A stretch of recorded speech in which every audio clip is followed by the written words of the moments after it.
नमस्कार साथियों, स्वागत है आप सभी का रेलवे डिपार्टमेंटल यूट्यूब चैनल में। मैं हूं रवि कुमार और आप देख रहे हैं रेलवे डिपार्टमेंटल एग्जाम में पूछे जाने वाले महत्वपूर्ण प्रश्न का संग्रह, जो परीक्षाओं को ध्यान में रखकर बनाया गया है। पिछले वीडियो में हम लोग 250 तक के क्वेश्चन को देख चुके थे। आज हम लोग उसके आगे के प्रश्न को देखेंगे। ये हम लोग देख रहे हैं एक्सीडेंट मैनुअल का ऑब्जेक्टिव प्रश्न, जिसमें हम लोग 250 तक के प्रश्न को देख चुके थे। तो आज का पहला प्रश्न देखते हैं। आज का पहला प्रश्न है, मध्य रेल पर उपलब्ध दुर्घटना राहत गाड़ी या चिकित्सा राहत गाड़ी की जानकारी दुर्घटना नियमावली के किस परिशिष्ट में दी गई है? तो इसका सही उत्तर है परिशिष्ट 3। परिशिष्ट 3 में इसकी जानकारी दी गई है। अगला प्रश्न है, मध्य रेल पर उपलब्ध दुर्घटना राहत चिकित्सा यान की सूची दुर्घटना नियमावली के किस परिशिष्ट में है? तो इसका भी आंसर है परिशिष्ट 3। अगला प्रश्न है, मौसम चेतावनी का विवरण दुर्घटना नियमावली के किस परिशिष्ट में दिया गया है? तो इसका सही उत्तर है परिशिष्ट 8। अगला प्रश्न है, भारतीय रेल अधिनियम 1989 का उदाहरण दुर्घटना नियमावली के किस परिशिष्ट में दिया गया है? तो इसका सही उत्तर है परिशिष्ट 9। अगला प्रश्न है, गाड़ी दुर्घटना में हताहत यात्रियों की अनुग्रह राशि की अदायगी का विवरण दुर्घटना नियमावली के किस परिशिष्ट में है? तो इसका सही उत्तर है परिशिष्ट 24। अगला प्रश्न है, प्राथमिक उपचार हेतु निर्देश दुर्घटना नियमावली के किस परिशिष्ट में दिया गया है?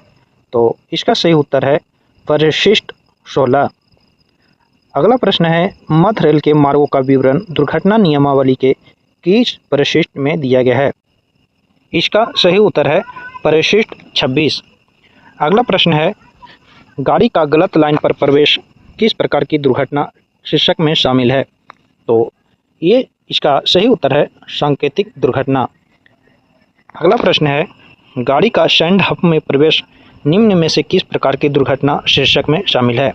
तो गाड़ी का सैंड हब में प्रवेश करना ये ब्लॉक नियमों का उल्लंघन है। अगला प्रश्न है, गाड़ी का कैश साइडिंग में प्रवेश निम्न में से किस प्रकार की दुर्घटना शीर्षक में शामिल है? तो कैश साइडिंग में भी प्रवेश करना ब्लॉक नियमों का उल्लंघन होता है। अगला प्रश्न है, गाड़ी का कैश साइडिंग में प्रवेश निम्न में से किस प्रकार की दुर्घटना शीर्षक में शामिल है? तो कैश साइडिंग में प्रवेश करना ये सांकेतिक दुर्घटना कहलाता है। अगला प्रश्न है, गाड़ी का स्लिप साइडिंग में प्रवेश निम्न में से किस प्रकार की दुर्घटना शीर्षक में शामिल है? तो स्लिप साइडिंग में प्रवेश करना ब्लॉक उपकरणों का उल्लंघन होता है। तो ये इसका सी आंसर है ब्लॉक नियमों का उल्लंघन। अगला प्रश्न है, गाड़ी का स्लिप साइडिंग में प्रवेश निम्न में से किस प्रकार की दुर्घटना शीर्षक में शामिल है? तो ये सांकेतिक दुर्घटना होता है। स्लिप साइडिंग में प्रवेश या तो कैश साइडिंग में प्रवेश ये सांकेतिक दुर्घटना कहलाता है। अगला प्रश्न है, गाड़ी का बिना प्रस्थान प्राधिकार ब्लॉक सेक्शन में प्रवेश किस प्रकार की दुर्घटना है? तो बिना प्रस्थान प्राधिकार का ब्लॉक सेक्शन में यदि प्रवेश कर जाता है तो ब्लॉक नियमों का उल्लंघन होता है। अगला प्रश्न है, निम्नलिखित में साधारण चोट के संबंध में क्या सत्य है?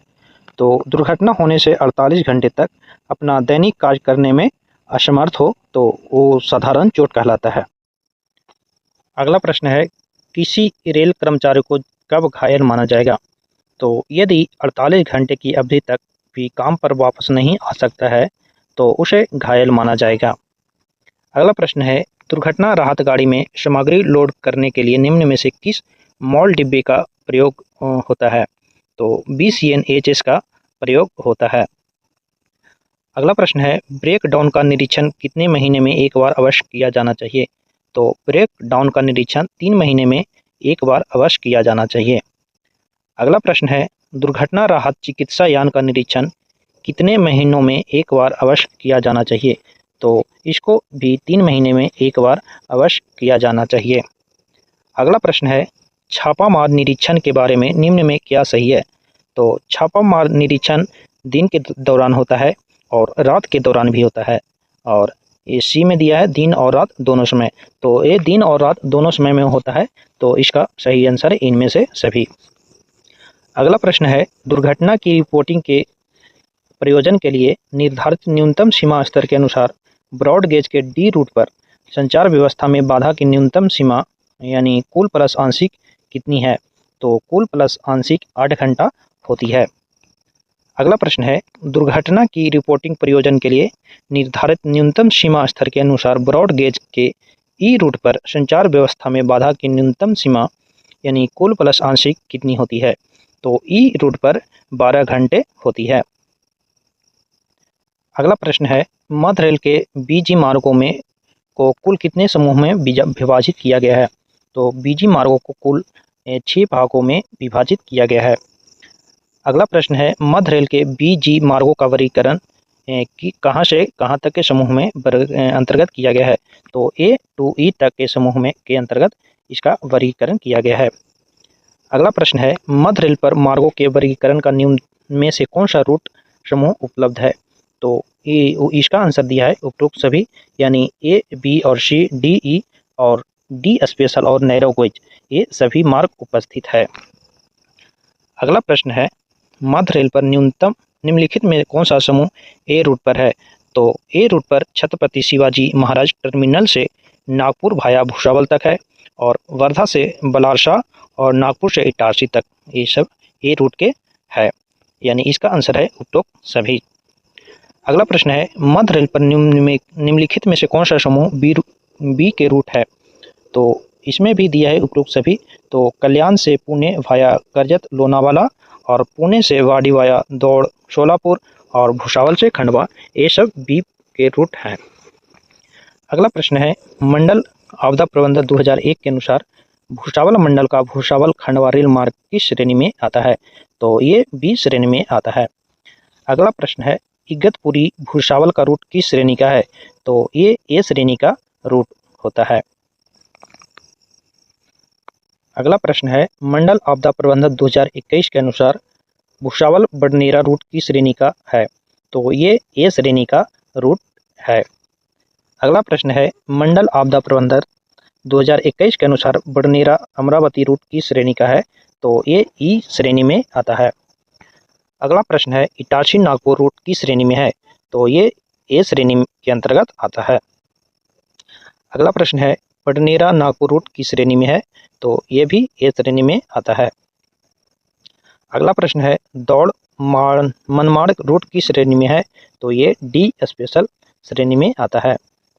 अगला प्रश्न है, कल्याण पुणे रूट किस श्रेणी में है? तो ये बी श्रेणी के रूट में है। अगला प्रश्न है, मुंबई पनवेल रूट किस श्रेणी में है? तो सी श्रेणी में है। अगला प्रश्न है, नेरल माथेरान रूट किस श्रेणी में है? तो ये एनजी श्रेणी में आता है। अगला प्रश्न है, दौड़ अमरावती रूट किस श्रेणी में है? तो ये ई श्रेणी में आता है। अगला प्रश्न है, नागपुर बल्लारसा रूट किस श्रेणी में है? तो ये ए श्रेणी के अंतर्गत आता है।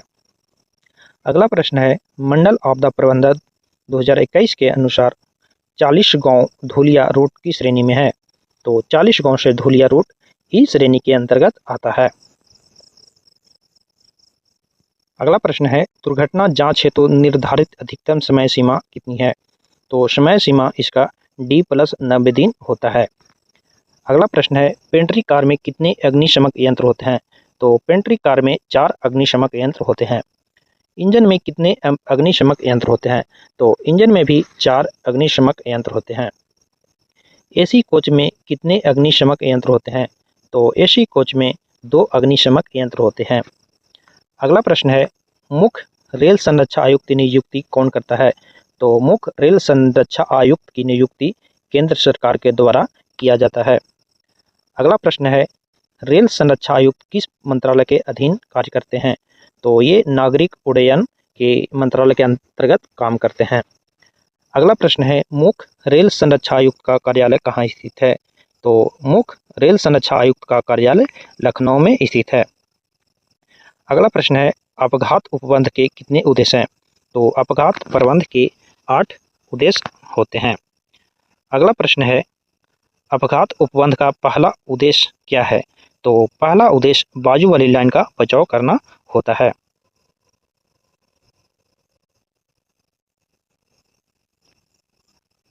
अगला प्रश्न है, ब्लॉक सेक्शन में दुर्घटना होने पर गार्ड का प्रथम कर्तव्य क्या है?